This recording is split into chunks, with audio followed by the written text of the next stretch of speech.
मेरे प्रिय दोस्तों, ये लेखक के द्वारा लिखी गई एक काल्पनिक कहानी है। इसे आपके मनोरंजन के लिए बनाया गया है। एपिसोड 61। पिछले अध्याय में दक्ष कड़ी मेहनत कर रहा था और उसकी ताकत लगातार बढ़ती जा रही थी। वह जल्द से जल्द शुद्ध ऊर्जा के स्तर तक पहुंचना चाहता था। शुद्ध ऊर्जा के स्तर पर पहुंचकर दक्ष संजीव और अनिमा की तरह मजबूत हो सकता था। 10 दिनों बाद दक्ष की साधना से उसका शरीर मजबूत हो गया था। इस समय जब दक्ष साधना में लगा हुआ था, तब वहां दो लोग गुफा में दाखिल हुए, जिनमें से एक लड़की और लड़का थे। जब वह दोनों गुफा में दाखिल हुए, तब वह दक्ष को देखकर हैरान रह गए। इसके बाद अशरफ ने दक्ष की साधना में बाधा डालने का प्रयास किया, लेकिन दक्ष ने अपने एक मुक्के से अशरफ का एक हाथ तोड़ दिया और फिर उसे एक हाथ से पकड़कर ऊपर उठा लिया। इसके बाद अशरफ के क्षमा मांगने पर दक्ष ने कहा कि क्या अशरफ को लगता है कि यह पर्याप्त होगा। अशरफ ने पहले सोचा था कि वह दक्ष से कहीं अधिक मजबूत है। वह पहले दक्ष की साधना को नष्ट करके ये पंगु बनाना चाहता था और फिर उसे इस गुफा से निष्कासित कर देना चाहता था। इसके बाद वह और शाहीन इस गुफा पर एकाधिकार कर लेता। अगर इस समय दक्ष सचमुच अशरफ से कमजोर होता, तो क्या अशरफ दक्ष को इतनी आसानी से जाने देता? कभी नहीं। तो फिर अशरफ का दक्ष से केवल क्षमा मांगना कैसे काफी है सकता था। इसके बाद दक्ष ने अशरफ को अपनी ठंडी नजरों से देखते हुए कहा, यदि तुम दूसरों की साधना को नष्ट करने की हिम्मत रखते हो, तो तुम्हें इस बात का भी ध्यान रखना चाहिए कि अन्य लोग भी तुम्हारी साधना को नष्ट करने की हिम्मत कर सकते हैं। उद्धरण चिन्ह। ये कहने के बाद दक्ष ने अपने दूसरे हाथ से मुक्का बनाया और उसमें शक्ति एकत्रित करके उससे दक्ष ने अशरफ के डेंटियन में योद्धा चक्र पर एक जोरदार मुक्का मारा, जिससे अशरफ हवा में उड़ता हुआ कुछ मीटर दूर जा गिरा। इस समय अशरफ के मुंह से एक जोरदार दर्दनाक चीख निकली और फिर अगले ही पल उसने कहा, तुमने मेरी साधना नष्ट कर दी। नहीं, ऐसा नहीं हो सकता। उद्धरण चिन्ह। ये कहते हुए अशरफ बहुत ही ज्यादा क्रोधित और निराश लग रहा था। इधर दक्ष ने उसकी बातों पर बिल्कुल भी ध्यान नहीं दिया और एक किनारे पर खड़ी शाहीन की ओर देखा। इसके बाद दक्ष ने तेज आवाज में कहा, इसे लेकर दफा हो जाओ यहां से। दक्ष की आवाज सुनकर शाहीन का शरीर कांप उठा और फिर वह तुरूप अशरफ के पास चली गई। उसने अशरफ को उठने में मदद की और फिर जल्द ही वह दोनों गुफा से बाहर की ओर चले गए। बाहर जाते समय अशरफ ने गुस्से भरे स्वर में चिल्लाते हुए कहा, तुमने मेरी साधना को नष्ट करके बहुत बड़ी भूल की। मैं इसके लिए तुम्हें जीवित नहीं छोड़ूंगा। मेरा गुस्सा केवल तुम्हारी मृत्यु से ही शांत होगा। उद्धरण चिन्ह। इस समय अशरफ की ये आवाज पूरी गुफा से गूंज उठी, लेकिन दक्ष ने अशरफ की इस बात को पूरी तरह से नजरअंदाज कर दिया और फिर वह दोबारा अपनी साधना मूल लग गया। इस समय उसे केवल अपनी साधना पर ध्यान देने की आवश्यकता थी, ताकि वह जल्द से जल्द मजबूत बन सके। इधर उस गुफा से बाहर निकलने के बाद शाहीन ने कहा, अशरफ क्या तुम ठीक हो? उद्धरण चिन्ह। इस समय अशरफ बहुत घायल था। उसके मुंह से खून निकल रहा था और वह केवल शाहीन के सहारे से ही खड़ा हो पाने में सक्षम था। शाहीन की ये बात सुनकर अशरफ ने गुस्से भरी आवाज में कहा, क्या तुम्हें लगता है कि मैं ठीक हूं? हाँ, क्या तुम मेरी हालत नहीं देख सकती कि मैं कितना घायल हूं? जल्दी करो और मुझे मेरे भाई के पास ले चलो। मैं उस लड़के को बिल्कुल भी जीवित नहीं देखना चाहता हूं। मैं उसे जल्द से जल्द मरते हुए देखना चाहता हूं। उद्धरण चिन्ह। ये कहते हुए अशरफ की आंखों में खून उतर आया। इधर अशरफ की बातों को सुनकर शाहीन ने भी कुछ नहीं कहा और बस हाँ में अपना सिर हिलाया। इसके बाद वह अशरफ के साथ जल्द ही वहां से निकल गई। कुछ समय बाद वह दोनों पर्वत के नीचे प्रशिक्षण के लिए बने अनेक गुफाओं में से एक के अंदर चले गए। वहां एक मजबूत शरीर वाला युवा लड़का अपने ध्यान में लगा हुआ था। जब शाहीन और अशरफ वहां पहुंचे, तब अशरफ ने अपनी कमजोर आवाज में कहा, बड़े भाई कृपया मेरी मदद करें। उद्धरण चिन्ह। जब उस युवक ने अशरफ की आवाज सुनी, तब अगले ही पल उसने आंखें खोली। ये युवक कोई और नहीं बल्कि अशरफ का बड़ा भाई नवीन था, जो 4 पर्वतीय संप्रदाय में कुलीन शिष्यों में से एक था। जब नवीन ने अपनी आंखें खोलने के बाद अशरफ की हालत देखी, तो वह चौंक गया और फिर वह तुरंत उठकर अशरफ के पास चश्मा गया। अशरफ को देखते हुए नवीन ने चिंता के साथ पूछा, तुम्हारी ये हालत किसने की? कौन है वो जो अपने जीवन से तंग आ गया है? उद्धरण चिन्ह। ये कहते हुए नवीन के शरीर से एक जानलेवा इरादा बजट पड़ा।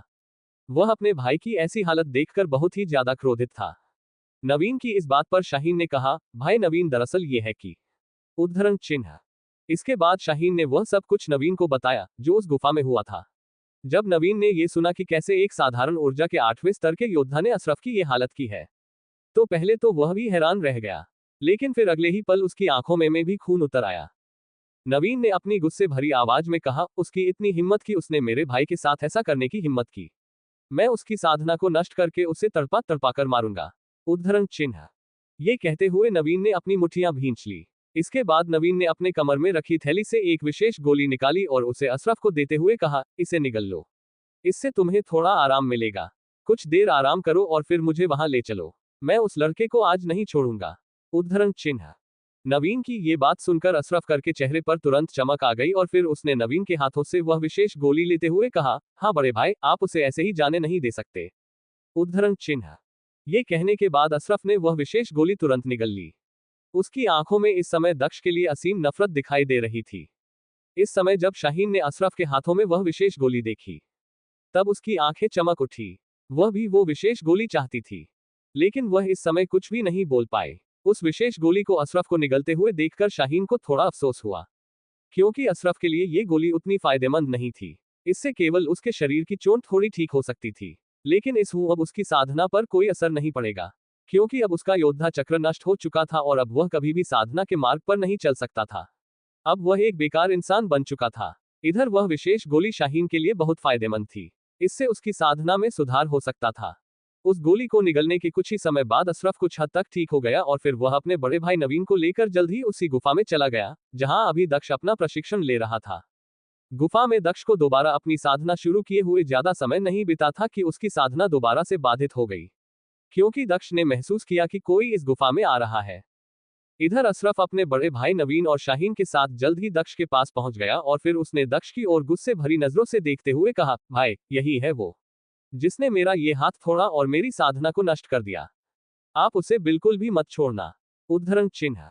चिंता मत करो, मैं उससे तुम्हारा बदला जरूर लूंगा। मैं पहले उसकी साधना नष्ट कर दूंगा और फिर मैं उसका हाथ तोड़ूंगा और फिर उसके पैर, जिससे वह कभी भी दोबारा चल भी नहीं पाएगा। नवीन ने अपनी भयानक आंखों से दक्ष की ओर घूरते हुए देखकर कहा।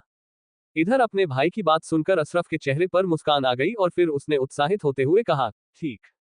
ये कहने के बाद वह भी दक्ष की ओर घृणा भरी नजरों से देखने लगा। इधर दक्ष ने अब तक अपनी आंखें खोल ली थी। जब उसने नवीन की बातें सुनी, तब उसने अपनी आंखें सिकोड़ ली।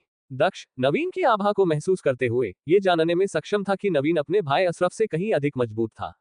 यहां तक कि वह अमनप्रीत से भी कहीं अधिक मजबूत था, जो कि संप्रदाय के शिष्य रैंकिंग में बाहरी शिष्यों में 6वें स्थान पर था। इसके बाद नवीन ने दक्ष की आंखों में घूर कर देखते हुए कहा, लड़के, तुमने मेरे भाई की साधना नष्ट करके अच्छा नहीं किया। अब मैं तुम्हें बताऊंगा कि तुमने ऐसा करके कितनी बड़ी गलती की है। उद्धरण चिन्ह। इधर नवीन की बात सुनकर दक्ष ने कुछ नहीं कहा, बल्कि वह अपनी जगह से खड़ा हुआ और सीधे नवीन की ओर आगे बढ़ गया। अगले ही पल दक्ष के शरीर की आभा अचानक बदल गई और पहले से ज्यादा दमनकारी और मजबूत हो गई। दक्ष की शारीरिक आभा को महसूस करते हुए नवीन की आंखें चौड़ी हो गई और फिर उसने कहा, तुम अपनी असली ताकत को छुपाकर कमजोर लोगों को निशाना बनाते हो। तुमने मेरे भाई की आंखों में धूल झोंककर उसे ऐसा महसूस कराया कि तुम कमजोर हो। फिर तुमने उसकी साधना नष्ट कर दी। लेकिन मेरे सामने तुम्हारी में चाल किसी काम की नहीं। तुम्हारी ताकत मेरे सामने अभी भी बहुत कम है। उद्धरण चिन्ह। इस समय नवीन सोच रहा था कि दक्ष साधारण ऊर्जा के 9वें स्तर का योद्धा था। इससे पहले यह उसके भाई अशरफ की अज्ञानता के कारण ही था कि उसने गलती से एक मजबूत योद्धा को उकसाया था। लेकिन अब उसे एहसास हुआ कि वह गलत था। दक्ष अभी साधारण ऊर्जा के केवल 8वें स्तर पर ही था, जिसका एहसास उसे शौर्य की आभा से हो रहा था। इधर दक्ष ने नवीन की इस बात को भी पूरी तरह से अंदाज कर दिया और फिर उसने अगले ही अपने हैवी वेव पंच तकनीक का उपयोग करते हुए नवीन की ओर एक जोरदार मुक्का मारा, जिससे हवा में मजबूत वायु तरंगे बनने लगी और वह नवीन की ओर बढ़ गई। इस समय मजबूत वायु तरंगों की शक्ति से पूरी गुफा भर गई थी। जब नवीन ने दक्ष का यह हमला देखा, तब उसके चेहरे पर एक व्यंग्यात्मक मुस्कान आ गई और फिर अगले ही पल उसने एक तेज आवाज में चिल्लाते हुए दक्ष की ओर अपने पंजे से हमला कर दिया। नवीन की आवाज किसी इंसान की तरह बिल्कुल नहीं लग रही थी। उसकी आवाज किसी क्रूर जानवर की तरह लग रही थी। इस समय नवीन की शारीरिक ऊर्जा बहुत मजबूत हो गई थी और उसने अपनी हथेली को एक बाज के पंजे की तरह बदल दिया था। इसके बाद नवीन के पंजे ने सभी वायु तरंगों को नष्ट कर दिया और फिर अगले ही पल नवीन का पंजा और दक्ष का मुक्का आपस में टकरा गए। जैसे ही दक्ष का मुक्का नवीन के पंजे से टकराया, तब उसे अपने मुक्के में बहुत तेज दर्द हुआ और फिर उसने तुरंत अपने मुक्के को वापस खींच लिया।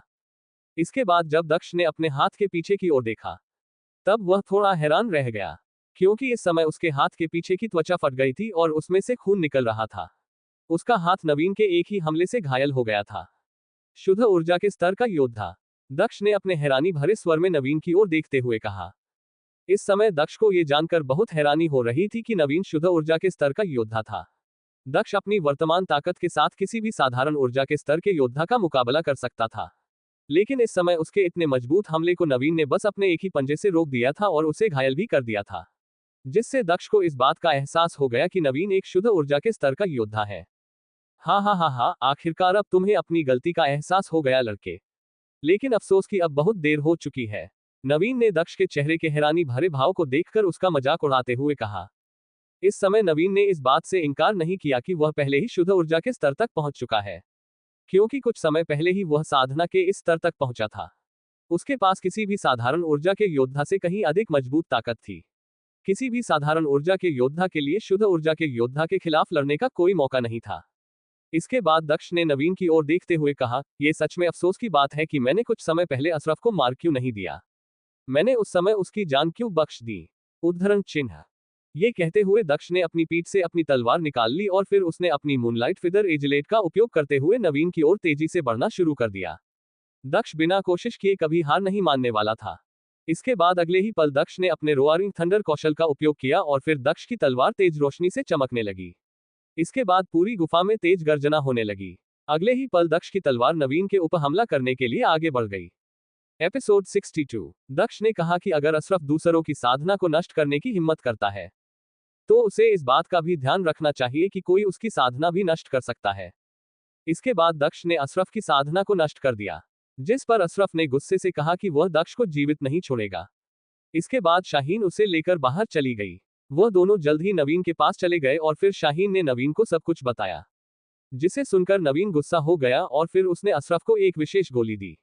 इसके बाद अशरफ नवीन को लेकर दक्ष को पास चला गया, जहां दक्ष को देखकर नवीन ने कहा कि वह उसकी साधना नष्ट कर देगा, जिस पर दक्ष ने कुछ नहीं कहा और बस अपनी तलवार से नवीन की ओर हमला कर दिया। नवीन ने दक्ष की तलवार से बचने की जहमत भी नहीं उठाए और उसके बाद जैसे पंजे सीधे दक्ष की तलवार की ओर बढ़ गए। अगले ही पल दक्ष की तलवार और नवीन का पंजा एकदम करीब आ गए। रोआरिंग थंडर, दक्ष ने चिल्लाते हुए कहा। दक्ष के ऐसा कहते ही उसकी तलवार से बिजली की गड़गड़ाहट की तरह आवाज निकली। इसके बाद जैसे ही नवीन का पंजा दक्ष की तलवार से छू गया, तब उसे एक तूफान जैसी शक्ति का आभास हुआ। दक्ष की तलवार बहुत मजबूत और हिंसक लग रही थी। बूम! दक्ष की तलवार और नवीन के पंजे की टक्कर से एक मजबूत ऊर्जा का विस्फोट हुआ, जिससे वहां एक भयानक गर्जना की आवाज गूंजने लगी। इसके बाद अगले ही पल नवीन ने अपनी मार्शल स्पिरिट को सक्रिय कर दिया। खुश! उसके ऐसा करते ही नवीन के शरीर से एक मजबूत ऊर्जा का उत्सर्जन होने लगा और फिर उसके पीछे तुरंत एक ईगल की छाया प्रकट हो गई। यह एक चील मार्शल स्पिरिट थी, जो कि पशु मार्शल स्पिरिट में से एक थी। इस चील की मार्शल स्पिरिट बहुत ही मजबूत और हिंसक थी। अगले ही क्षण उस ईगल स्पिरिट ने एक जोरदार आवाज निकाली, जो पूरी गुफा में गूंज उठी। इसके बाद नवीन का पंजा तेज रोशनी से चमकने लगा, जो कि दक्ष की तलवार पर भारी पड़ने लगा। दक्ष पर हमला करते हुए नवीन ने कहा, तुम अपनी ताकत से कभी भी एक शुद्ध ऊर्जा के स्तर के योद्धा का सामना नहीं कर सकते। उद्धरण चिन्ह। ये कहते हुए उसके चेहरे पर एक भयानक मुस्कान थी।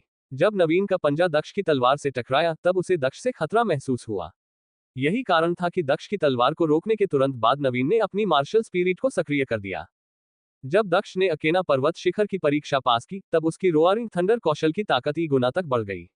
भले ही इस समय दक्ष साधारण ऊर्जा के 8वें स्तर पर था, किंतु अपनी वर्तमान ताकत और प्रतिभा के कारण वह किसी भी साधारण ऊर्जा के 9वें स्तर के योद्धा से कमजोर नहीं था। दक्ष ने अपनी सभी तकनीकों में उच्चतम सीमा तक महारत हासिल कर ली थी।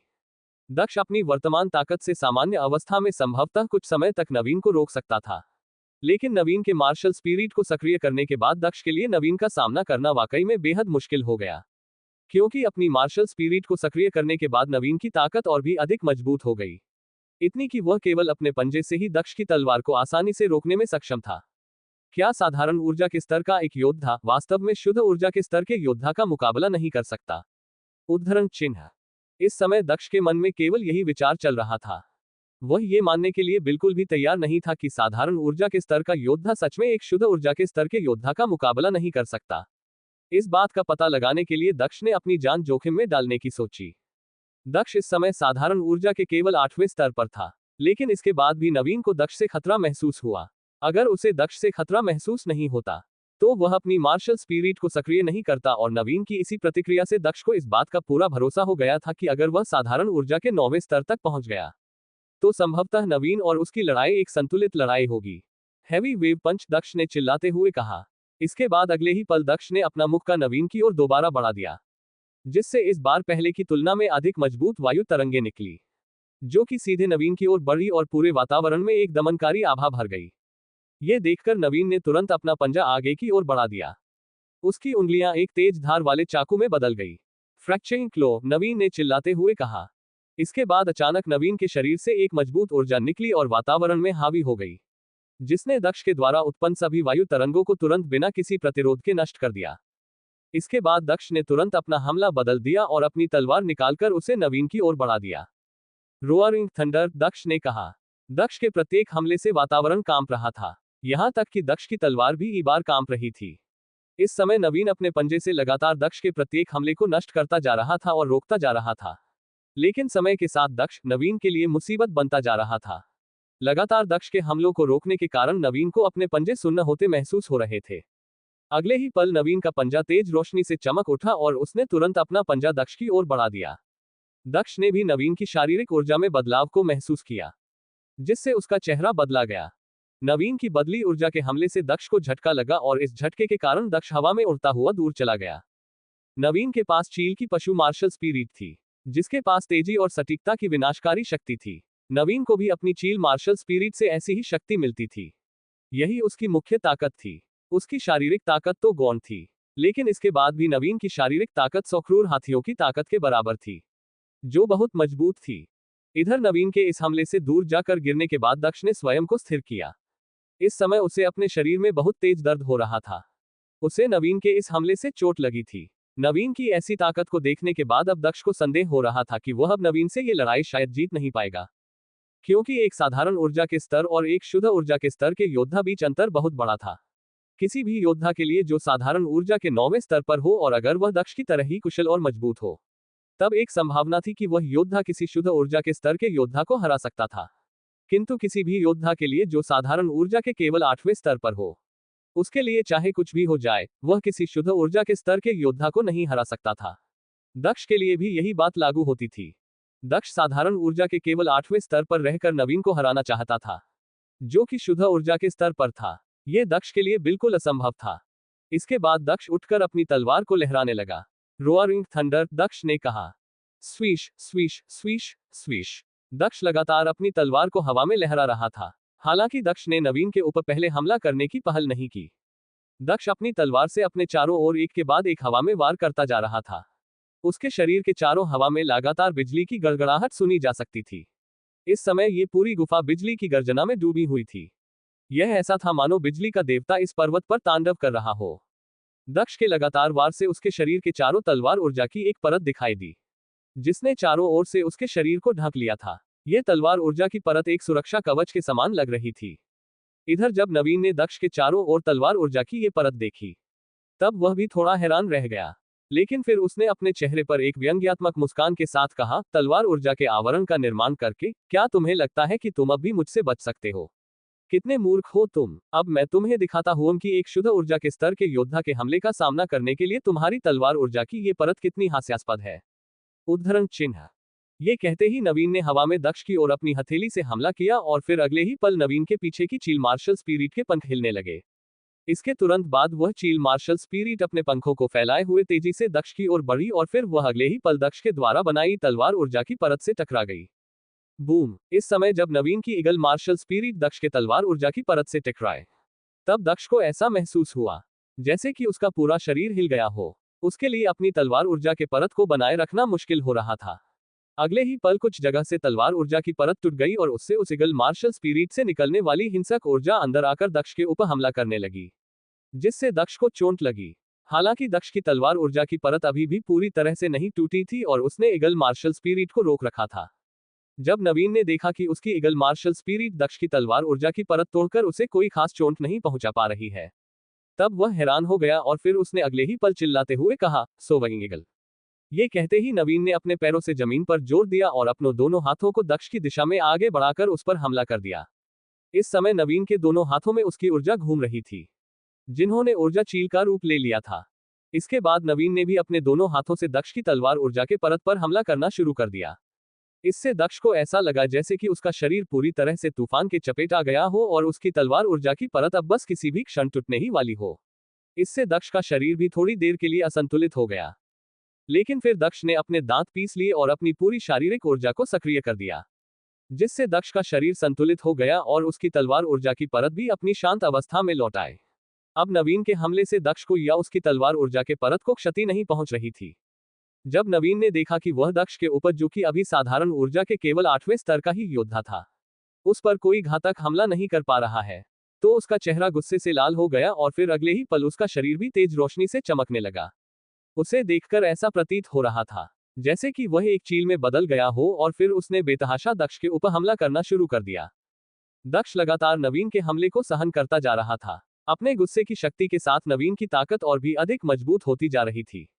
पूरी गुफा में दक्ष की तलवार ऊर्जा और नवीन की मार्शल स्पिरिट की ऊर्जा भर गई। उन दोनों की ऊर्जा से गुफा की दीवारों पर दरारें पड़ने लगी। छत से पत्थर टूटकर गिरने लगे। ऐसा लग रहा था जैसे कि वह गुफा किसी भी पल ढह जाएगी। इस समय नवीन के इस बेतहाशा हमले के कारण दक्ष के मुंह से खून निकलने लगा था। नवीन के प्रत्येक हमले से इस समय 120 क्रूर हाथियों की ताकत निकल रही थी और साथ ही उसके हमले भी अनियमित थे, जिसके कारण दक्ष सही से अपनी रक्षा नहीं कर पा रहा था। इसलिए नवीन के लगातार हमले के कारण दक्ष को प्रतिक्रिया का सामना करना पड़ रहा था और उसके शरीर को चोट पहुंच रही थी। कुछ समय तक ऐसे ही चलते रहने के बाद दक्ष ने कहा, मुझे इसे यही खत्म करना होना, नहीं तो ये मेरे लिए बहुत घातक हो सकता है। उद्धरण चिन्ह। ये कहने के बाद दक्ष की आंखें अचानक बेहद ठंडी हो गई और फिर उसने अपनी तलवार को धीरे धीरे घुमाना शुरू कर दिया, जिससे एक अविश्वसनीय रूप से मजबूत ऊर्जा का दबाव निकला। वातावरण की मजबूत तलवार ऊर्जा धीरे धीरे दक्ष की तलवार की ओर आकर्षित हो रही थी। दक्ष के तलवार को धीरे धीरे घुमाने मात्र से ही उसकी तलवार से बिजली के चटकने की आवाजें निकल रही थी। यह ऊर्जा तलवार बल था। दक्ष की तलवार वातावरण की तलवार ऊर्जा को खींच रही थी, जो कि दक्ष के चारों ओर घूम रही थी। यह दक्ष के रोआरिंग थंडर कौशल की असली ताकत थी, जो कि अपने मार्ग में आने वाली हर चीज को नष्ट कर सकती थी।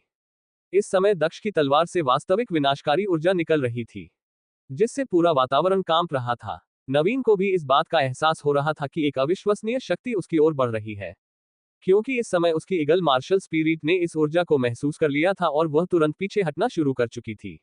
दक्ष की तलवार ऊर्जा की इस ताकत ने नवीन के ईगल मार्शल स्पिरिट को भी पीछे हटने पर मजबूर कर दिया था।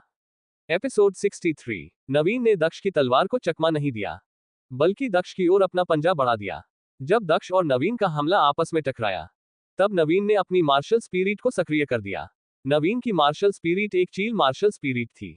इसके बाद नवीन और दक्ष के बीच लड़ाई शुरू हो गई। कुछ समय बाद दक्ष को इस बात का एहसास होने लगा कि संभवतः वह नवीन को नहीं हरा सकता। इसके बाद दक्ष ने अपनी तलवार का उपयोग किया और उसके शरीर के चारों ओर तलवार ऊर्जा की एक परत बन गई, जो कि उसे हर हमले से बचा रही थी। जब नवू की चील मार्शल स्पिरिट ने दक्ष के ऊपर हमला किया, तब वह भी दक्ष के तलवार ऊर्जा के परत को नहीं छोड़ पाए। इसके बाद नवीन ने गुस्से से दक्ष के ऊपर हमला करना शुरू कर दिया, जिससे दक्ष घायल हो गया। इसके बाद दक्ष ने अपनी तलवार को घुमाना शुरू किया, जिससे वातावरण की तलवार ऊर्जा दक्ष की ओर आकर्षित हो गई। इससे नवीन की चील मार्शल स्पिरिट भी पीछे हट गई। इसके बाद दक्ष ने अपनी तलवार को घुमाते हुए नवीन की ओर बढ़ने के लिए अपने मूनलाइट फेदर एजलेट का उपयोग करना शुरू कर दिया। इस समय दक्ष की तलवार से तेज बिजली की किरणें निकली रही थी, जो कि नवीन के ऊपर हमला कर रही थी। इधर नवीन ने भी तेज आवाज में कहा, फ्लाइंग ईगल। ये कहते ही नवीन ने दक्ष की ओर अपने दोनों हथेली से हमला किया, जिससे उनकी हथेलियों से दो ऊर्जा से बनी चील की छाया निकली। इस समय नवीन की ऊर्जा दो बार से मजबूत हुई थी। अगले ही पल नवीन की दोनों ऊर्जा से बनी चील की छाया दक्ष की तलवार से टकरा गई और फिर बूम, बिजली के गरजने की तरह एक मजबूत ऊर्जा का विस्फोट हुआ, जिससे पूरी गुफा कांप गई। इधर जैसे ही नवीन का हमला दक्ष की तलवार से टकराया, तब अगले ही पल मूनलाइट फेदर एजलेट, दक्ष ने कहा। दक्ष ने अचानक अपने मूनलाइट फेदर एजलेट का उपयोग करते हुए अपनी गति और भी तेज कर दी, जिससे दक्ष को देखकर ऐसा प्रतीत हो रहा था जैसे कि वह एक रोशनी की किरण में बदल गया हो। इसके बाद दक्ष तुरंत गुफा के प्रवेश द्वार की ओर मुड़ गया। लेकिन जब दक्ष गुफा से बाहर निकलने ही वाला था, तभी अचानक दक्ष की तलवार हवा में चमकी। इसके तुरंत बाद एक तेज दर्दनाक चीख पूरे वातावरण में गूंज उठी। कमीने, नवीन ने गुस्से में चिल्लाते हुए कहा। इस समय अभी जिसकी चीख निकली थी, वह नवीन के भाई अशरफ की थी। अभी जब गुफा से बाहर निकलते समय दक्ष की तलवार हवा में चमकी, उस समय दक्ष ने अपनी तलवार से अशरफ का काट दिया, जिससे अशरफ के मुंह से दर्दनाक चीख निकल पड़ी और अपने भाई को ऐसी हालत में देखकर नवीन गुस्से से पागल हो गया।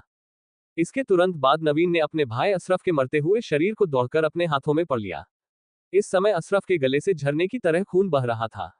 अशरफ ने नवीन की ओर देखते हुए कुछ कहने का प्रयास किया, लेकिन वह कुछ भी बोल पाने में असमर्थ रहा और अगले ही पल उसकी मृत्यु हो गई। अपने भाई को मरता हुआ देखकर नवीन ने तेज आवाज में चीखते हुए कहा, नहीं।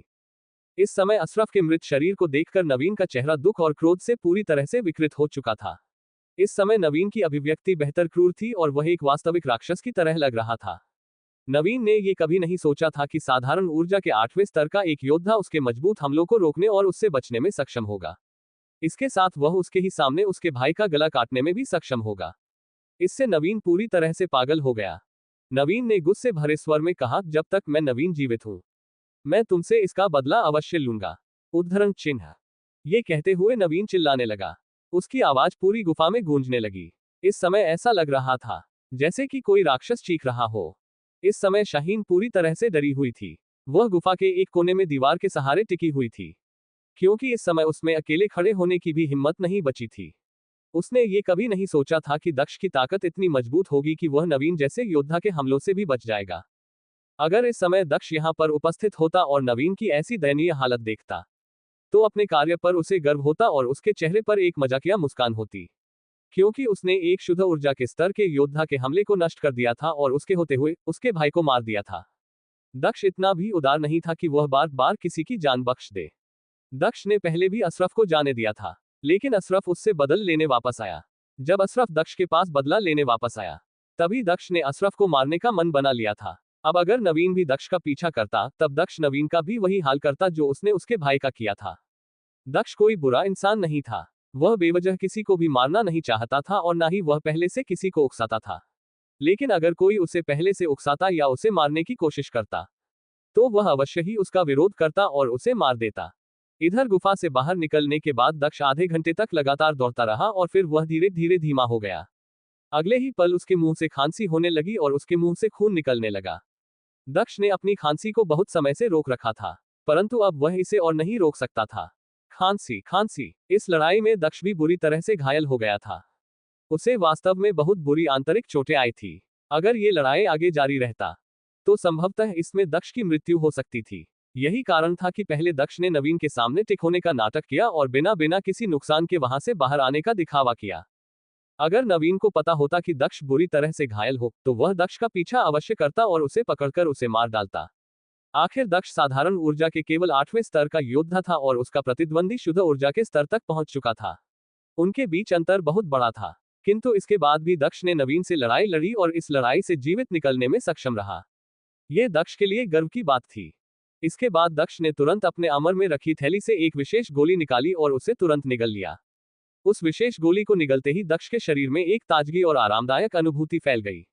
दक्ष को ऐसा लगा जैसे कि उसका दिमाग जो सुन्न होने की कगार पर था, वह फिर से तरोताजा हो गया है। उसका दिमाग फिर से पहले की तरह शीघ्र और स्पष्ट रूप से सोचना शुरू कर रहा है।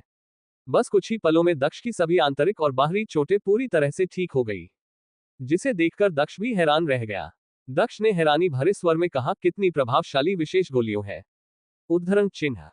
इस समय दक्ष की आंखों को देखकर यह साफ पता चल रहा था कि उसे कितना सुखद आश्चर्य हो रहा था। दक्ष ने कहा, इसमें कोई आश्चर्य नहीं कि संरक्षक अनुपम ने कहा था कि गौरव को ठीक करने के लिए केवल एक विशेष गोली ही पर्याप्त है। उद्धरण चिन्ह। ये कहते हुए उसके चेहरे पर एक मुस्कान आ गई। उस समय जब संरक्षक अनुपम ने दक्ष को विशेष गोलियों का वह जार इतनी आसानी से दे दिया, तब दक्ष को थोड़ा संदेह था कि ये गोलियां संभवतः उतनी प्रभावशाली नहीं है। इसलिए उसने गौरव को ठीक करने के लिए एक के स्थान में 3 विशेष गोलियां दी, ताकि गौरव पूरी तरह से स्वस्थ हो सके।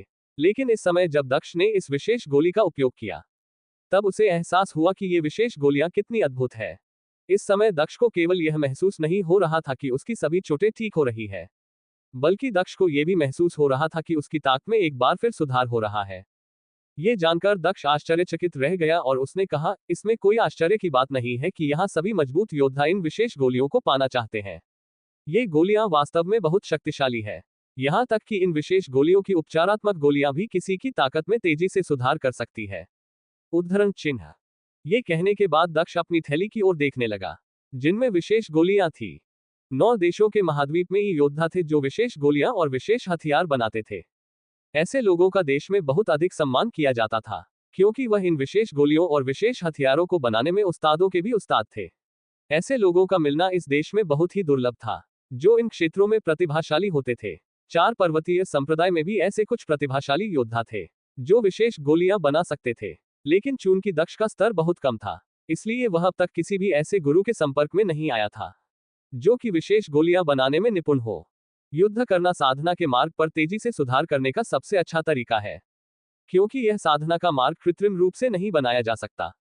ये विशेष गोलियां केवल सहायक थी, जो युद्ध में लगी चोटों को ठीक करने और अड़चनों को तोड़ने में सहायता करती थी। दक्ष अपने साधना के मार्ग पर पहले ही बहुत सारी कठिनाइयों से गुजर चुका था। अब उसे इस युद्ध से प्राप्त अपने ज्ञान को आत्मसात करने के लिए एक अच्छी जगह ढूंढने की आवश्यकता थी। दक्ष ने कहा, यह साधारण ऊर्जा के 9वें स्तर पर पहुंचने का समय है। साधारण ऊर्जा के 9वें स्तर पर पहुंचने के बाद मैं शाहपुर सिटी वापस जा सकता हूं और वहां परिवार की वार्षिक प्रतियोगिता में हिस्सा लेकर अनिमा से बदला ले सकता हूं। उद्धरण चिन्ह। ये कहते हुए दक्ष की आंखें दृढ़ हो गई और उसकी आंखें तेज रोशनी से चमकने लगी। इसके बाद दक्ष ने अपने चारों ओर नजरें दौड़ाए और वह ये जानकर हैरान रह गया कि यह जगह उसके लिए परिचित थी। इसके बाद अगले ही पल दक्ष ने अपने सामने कुछ ही दूरी की ओर देखते हुए अपने चेहरे पर एक मुस्कान के साथ कहा, तो ये जगह है। उद्धरण चिन्ह। दक्ष को दूर 2 पहाड़ दिखाई दे रहे थे, जिन्हें देखकर ऐसा लग रहा था कि उन्हें किसी ने अपनी तलवार से बीच से 2 हिस्सों में काट दिया हो। यहीं पर दक्ष ने उन 2 पहाड़ों के बीच से सूरज की रोशनी को आते हुए देखा था। लेकिन जब दक्ष उसके अंदर गया तब वहां उसकी मुलाकात एक निर्दयी लड़की से हो गई। दक्ष ने कहा, मुझे उम्मीद नहीं थी कि यहाँ प्रशिक्षण के लिए इतनी अच्छी जगहें होंगे। मुझे अभ्यास के लिए एक बहुत ही अच्छी जगह मिली है।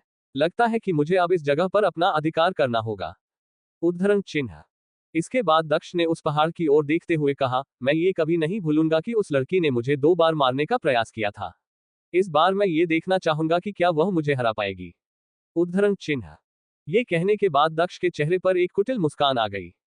इसके बाद दक्ष सीधे उन पहाड़ों के अंदर बिना किसी झिझक के चला गया।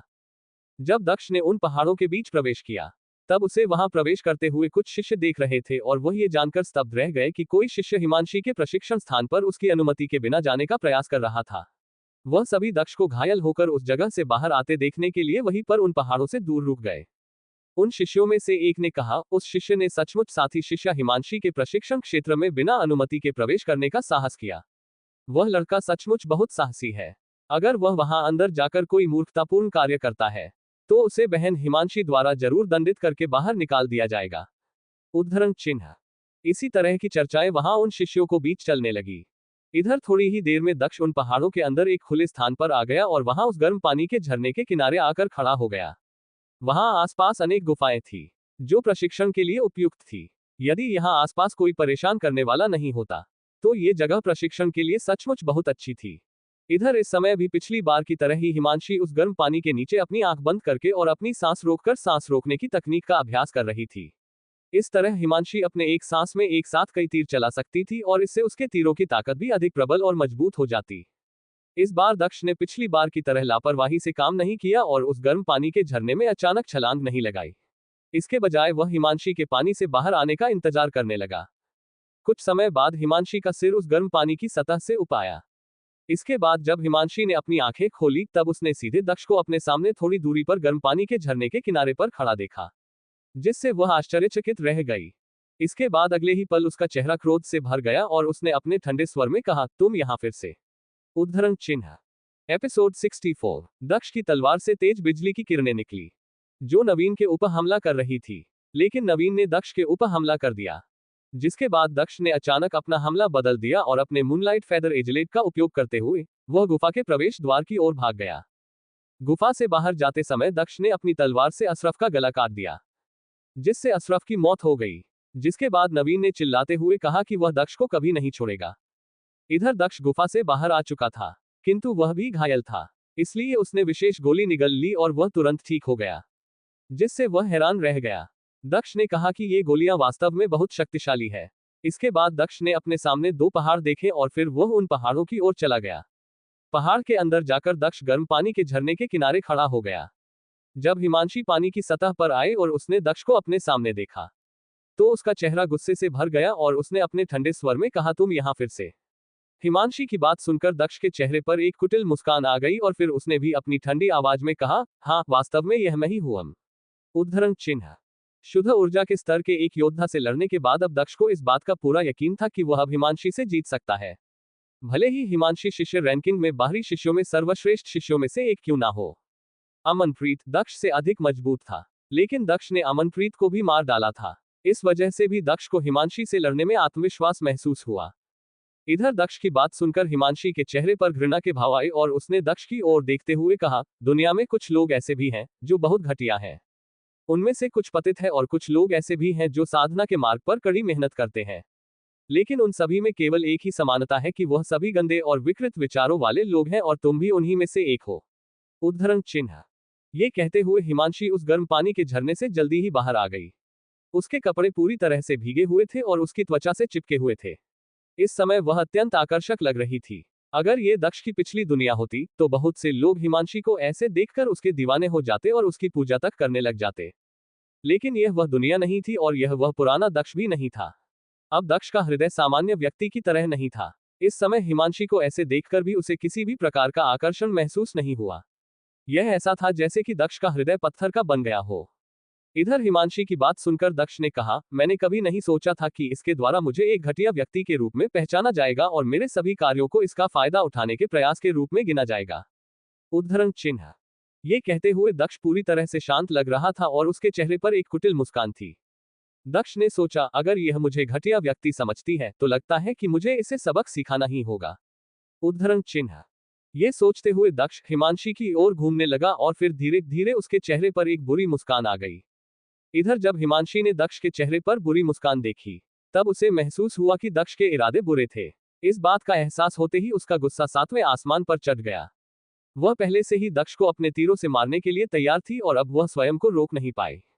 तुम वास्तव में परेशानी की तलाश में हो, अब मुझे हृदयहीन होने के लिए दोष मत दो, हिमांशी ने क्रोध भरे स्वर में चिल्लाते हुए कहा।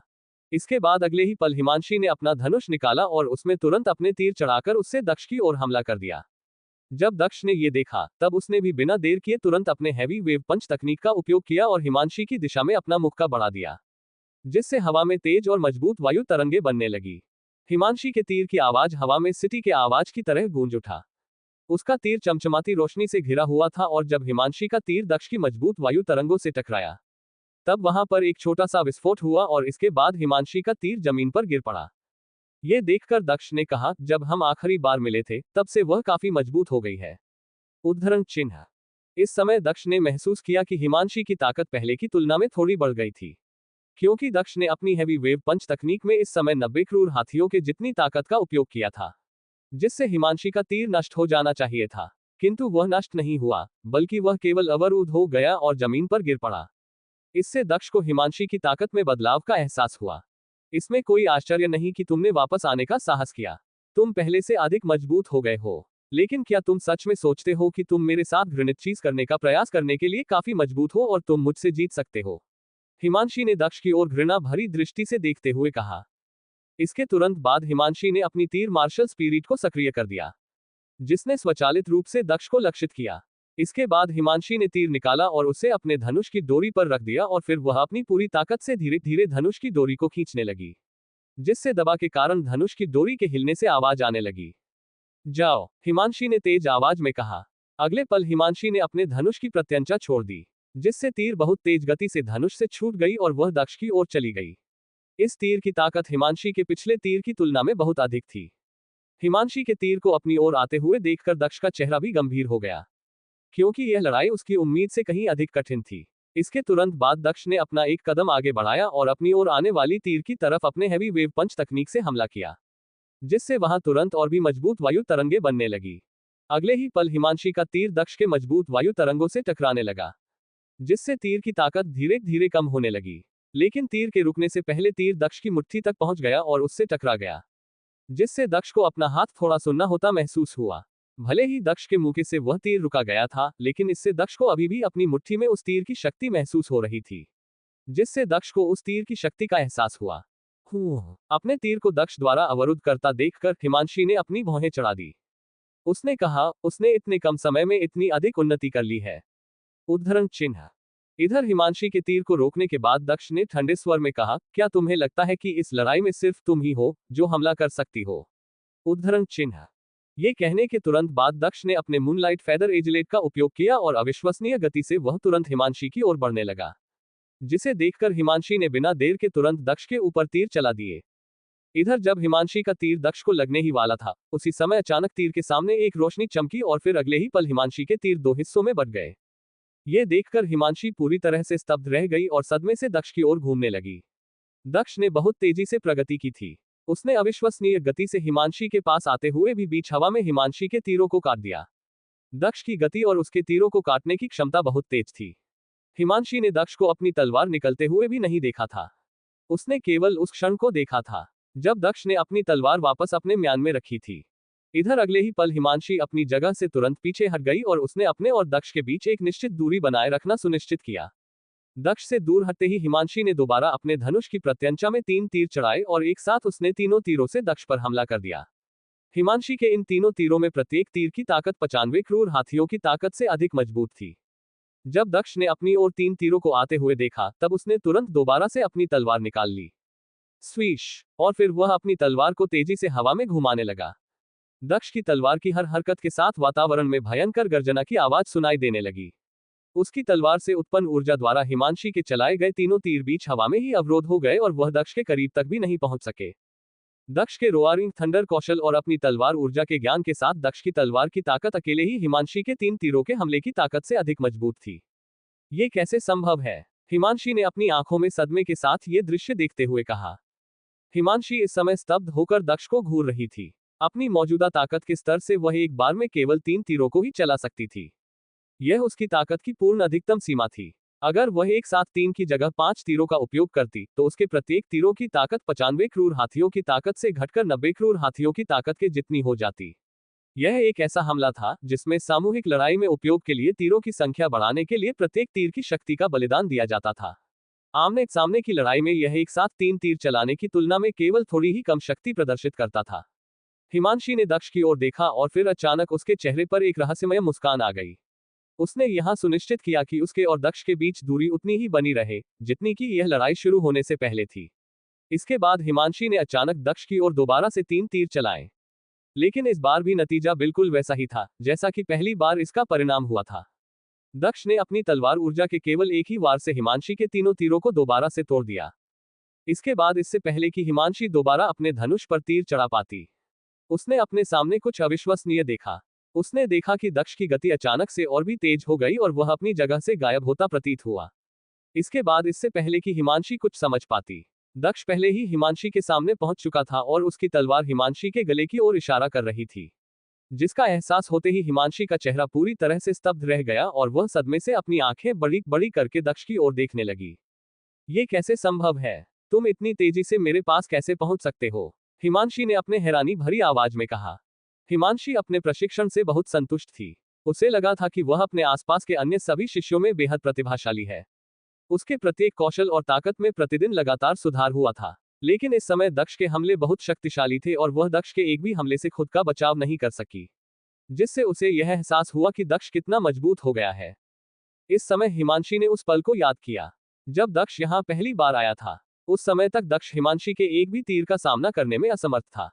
इसके बाद दूसरी बार उसकी मुलाकात स्टॉर्मी गॉर्ज में हुई, जहां दक्ष दोबारा से हिमांशी के द्वारा पराजित हुआ और अभी कुछ ही समय हुआ है कि दक्ष की ताकत इतनी अधिक बढ़ गई थी कि अब वह हिमांशी के 3 तीरों को एक ही वार में नष्ट करने और हिमांशी को हराने में सक्षम था, जिसके बारे में सोचकर ही हिमांशी को बहुत आश्चर्य महसूस हो रहा था। इसके बाद हिमांशी ने स्वयं को स्थिर किया और फिर उसने दक्ष की ओर देखते हुए कहा, तुम मेरे साथ क्या करना चाहते हो? उद्धरण चिन्ह। ये कहते हुए हिमांशी ने दक्ष के चेहरे की ओर देखा। इस समय दक्ष के चेहरे पर एक मुस्कान थी जिसे देखकर ऐसा आभास हुआ कि दक्ष किसी बेकार चीज को देख रहा हो जिसका इस्तेमाल करके फेंक दिया जा सकता है। जब हिमांशी को इस बात का एहसास हुआ तो उसका पूरा शरीर अचानक सिर से लेकर पैर तक डर से अकड़ गया।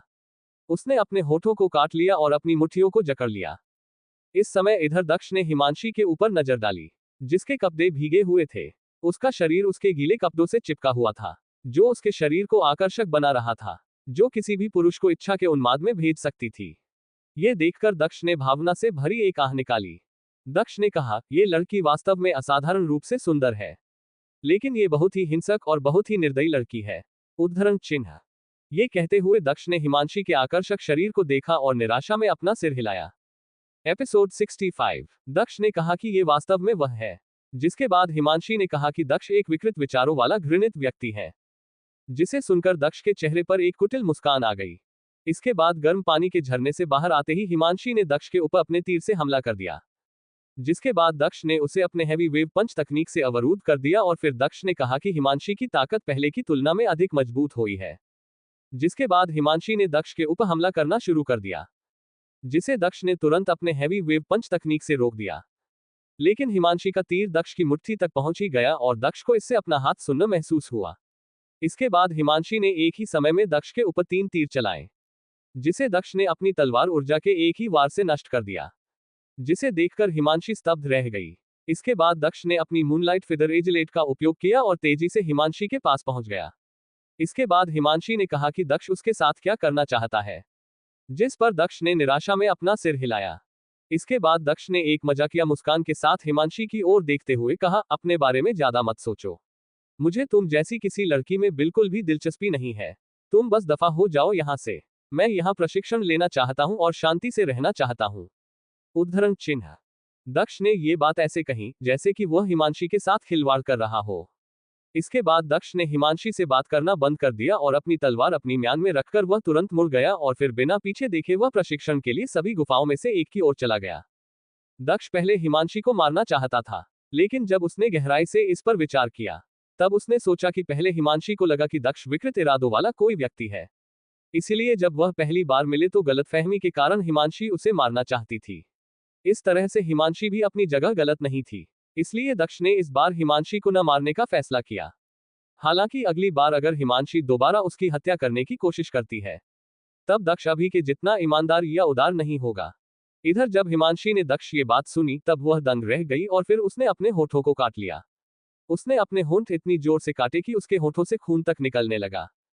हिमांशी अब तक साधारण ऊर्जा के 9वें स्तर पर पहुंच चुकी थी।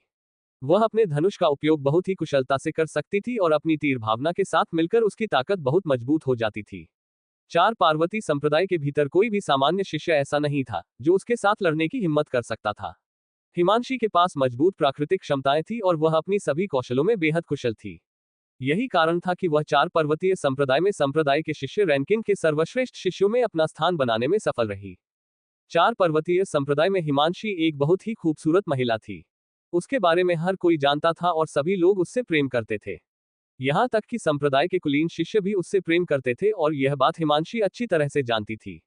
इसलिए जब दक्ष पहली बार गर्म पानी के झरने में आया, तब उसने दक्ष को एक विकृत विचारों वाला व्यक्ति समझ लिया, जो उसकी सुंदरता के कारण गलत इरादे लेकर उसके पास आया था।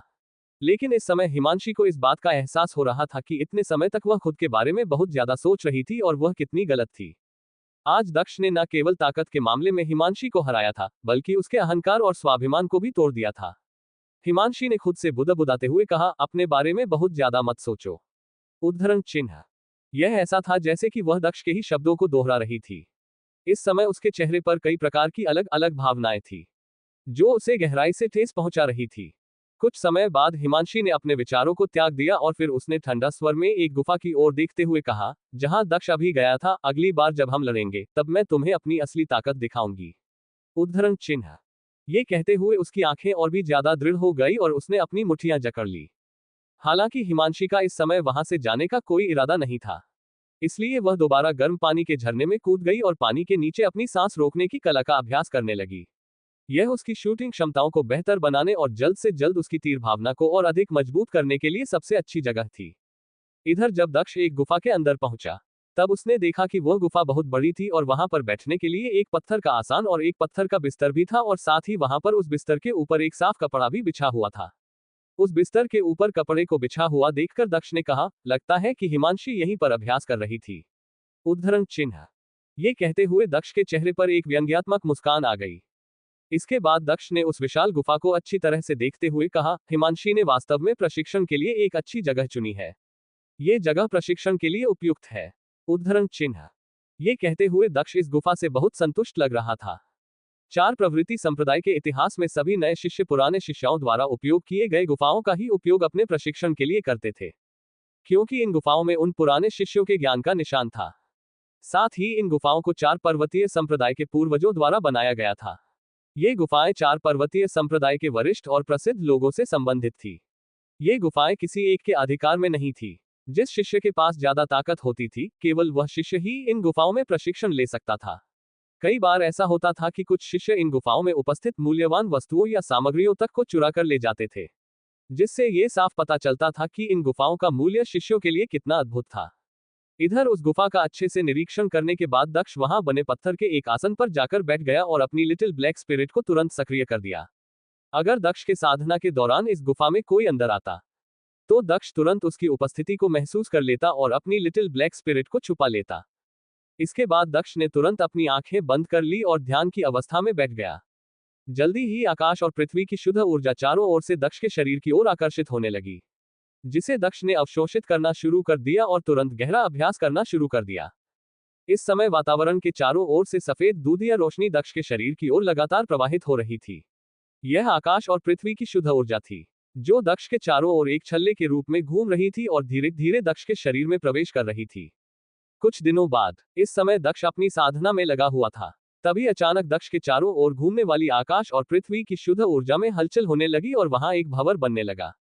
अगले ही पल वहां एक चमकदार सफेद रोशनी प्रकट हुई और दक्ष के डेंटियन में प्रवेश करने लगी, जिससे दक्ष का शरीर भी तेज सफेद रोशनी से चमकने लगा। कुछ समय तक दक्ष का शरीर इसी तरह सफेद रोशनी से चमकता रहा और फिर यह धीरे धीरे शांत हो गया और दक्ष का शरीर अपनी सामान्य अवस्था में लौट आया। इसके बाद दक्ष ने धीरे धीरे अपनी आंखें खोली। इस समय उसकी आंखों में एक तेज रोशनी चमक रही थी और उसके चेहरे पर इस समय एक बड़ी सी मुस्कान थी। आखिरकार अब मैं साधारण ऊर्जा के 9वें स्तर पर पहुंच चुका हूं। अब मुझे शुद्ध ऊर्जा के स्तर के पहली परत के किसी भी योद्धा से डरने की आवश्यकता नहीं है। मैं अपनी ताकत से शुद्ध ऊर्जा के स्तर के पहली परत के किसी भी योद्धा से लड़ने के लिए पर्याप्त मजबूत हूं। दक्ष ने अपने चेहरे पर एक संतुष्टि भरी मुस्कान के साथ कहा। जब दक्ष पहले साधारण ऊर्जा के 8वें स्तर पर था, तब वह पहले से ही शुद्ध ऊर्जा के स्तर के एक योद्धा के खिलाफ लड़ने में सक्षम था। हालांकि उस लड़ाई में वह गंभीर रूप से घायल हो गया था और अगर वह उस समय रहते वहां से नहीं भागा होता, तब संभवतः उसकी मृत्यु हो सकती थी। जो योद्धा शुद्ध ऊर्जा के स्तर पर पहुंच जाते थे, उनके पास अविश्वसनीय ताकत होती थी और वह अपनी मार्शल स्पिरिट को जागृत करने में सक्षम थे, जो उन्हें अविश्वसनीय रूप से मजबूत बना देता था। नवीन, जिस योद्धा से दक्ष ने पिछले दिनों लड़ाई लड़ी थी, वह भी शुद्ध ऊर्जा के स्तर पर पहुंच चुका था। उसके पास एक चील की मार्शल स्पिरिट थी। हालांकि वह पूर्ण रूप से जागृत मार्शल स्पिरिट नहीं थी, वह दूसरे शुद्ध ऊर्जा के स्तर के योद्धाओं से बहुत कमजोर था।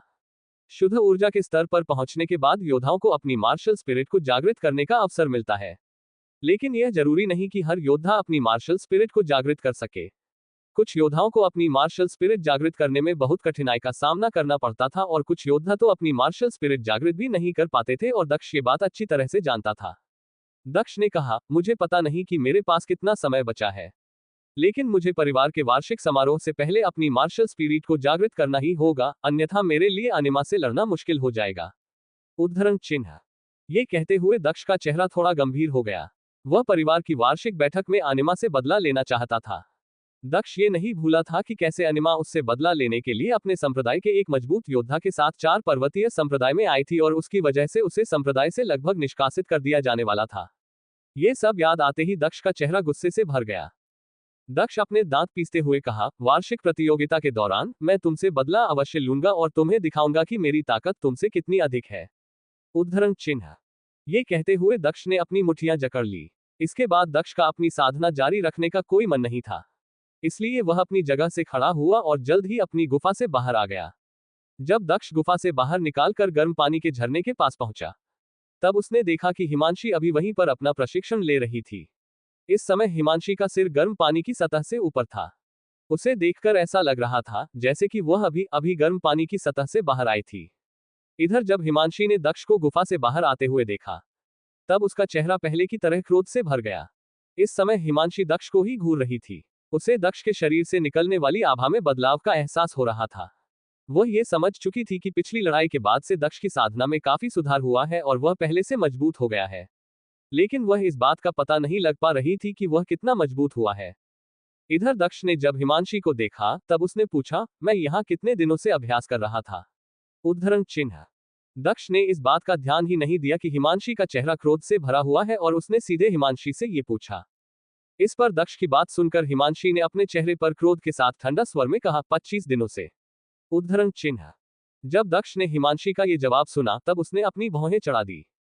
25 दिन, इतना लंबा? दक्ष ने थोड़े हैरान भाव में कहा।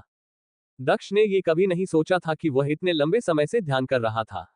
जब दक्ष अपने विचारों में खोया हुआ था, तभी उसे हिमांशी की आवाज सुनाई दी, इन 25 दिनों में जब तुम साधना कर रहे थे, तब तुम्हारी ताकत में कितना सुधार हुआ है। हिमांशी ने यह बात ठंडे स्वर में कही।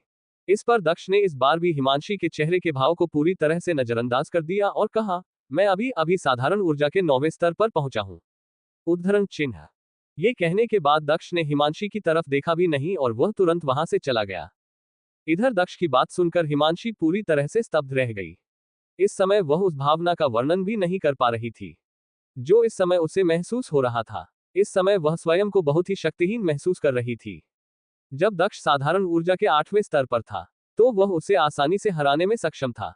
हिमांशी ने पहले सोचा था कि वह एक प्रतिभाशाली योद्धा है, लेकिन फिर दक्ष अचानक उसके जीवन में आया और उसके आत्मविश्वास को पूरी तरह से चकनाचूर कर दिया। दक्ष उसकी सुंदरता से आकर्षित नहीं था और प्रतिभा के मामले में भी वह उससे कहीं आगे निकल चुका था। अब ऐसी स्थिति में हिमांशी के पास घमंड करने के लिए कुछ नहीं बचा था। उसका अहंकार पूरी तरह से चकनाचूर हो गया था, जिससे उसे बहुत शक्तिहीन महसूस होने लगा। इसी के साथ हम मिलते हैं अगले पार्ट में। पूरी स्टोरी सुनने के लिए सब्सक्राइब करें।